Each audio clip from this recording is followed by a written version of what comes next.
ನಮಸ್ಕಾರ ಸ್ನೇಹಿತರೆ, welcome to my YouTube channel. ನಾನಿವತ್ತು ಒಂದು ಸೂಪರ್ ಆಗಿರೋ ಸಾಂಬಾರನ್ನ ಮಾಡಿ ತೋರಿಸ್ತಾ ಇದ್ದೀನಿ. ಬೇಳೆ, ಹೆಸರು ಕಾಳು ಮತ್ತು ತರಕಾರಿಗಳನ್ನ ಹಾಕಿ ಮಾಡ್ತಾ ಇದ್ದೀನಿ. ತುಂಬಾ ರುಚಿಯಾಗಿರುತ್ತೆ, ತುಂಬಾ ಹೆಲ್ದಿಯಾಗಿರೋ ಅಂತಹ ಸಾಂಬಾರು ಅಂತಲೇ ಹೇಳ್ತೀನಿ. ಮೊದಲಿಗೆ ನಾನಿಲ್ಲಿ 1 ಕಪ್ಪು ತೊಗರಿಬೇಳೆ, ಅರ್ಧ ಕಪ್ಪಷ್ಟು ಹೆಸರು ಕಾಳನ್ನು ನೀಟಾಗಿ ತೊಳೆದಿಟ್ಕೊಂಡಿದ್ದೀನಿ. ಇದಕ್ಕೇನೆ ನಾನು ತರಕಾರಿಗಳನ್ನ ಹಾಕ್ತಾಯಿದ್ದೀನಿ. ಕ್ಯಾರೆಟು, ಬೀನ್ಸು, ಆಲೂಗೆಡ್ಡೆ, ಬದನೆಕಾಯಿ ಮತ್ತು ಒಂದು 5 ಟೊಮೆಟೊ ಹಾಕಿ ಬೇಯೋದಕ್ಕೆ ಎಷ್ಟು ಬೇಕೋ ಅಷ್ಟು ನೀರನ್ನು ಸೇರಿಸಿ ಕುಕ್ಕರ್ ಮುಚ್ಚಳನ ಮುಚ್ಚಿ ಒಂದು 2 ವಿಷಲ್ನ ಕೂಗಿಸ್ಕೊಳ್ಬೇಕು.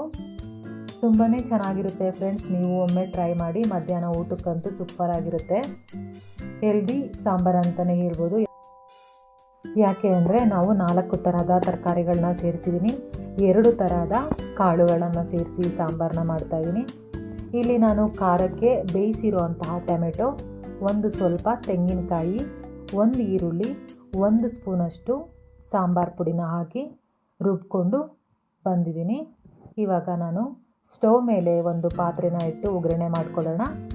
ಎಣ್ಣೆ, ಸಾಸಿವೆ, ಕರಿಬೇವನ್ನು ಹಾಕಿ ರುಬ್ಬಿರೋ ಅಂತಹ ಖಾರನ ಹಾಕ್ತಾಯಿದ್ದೀನಿ.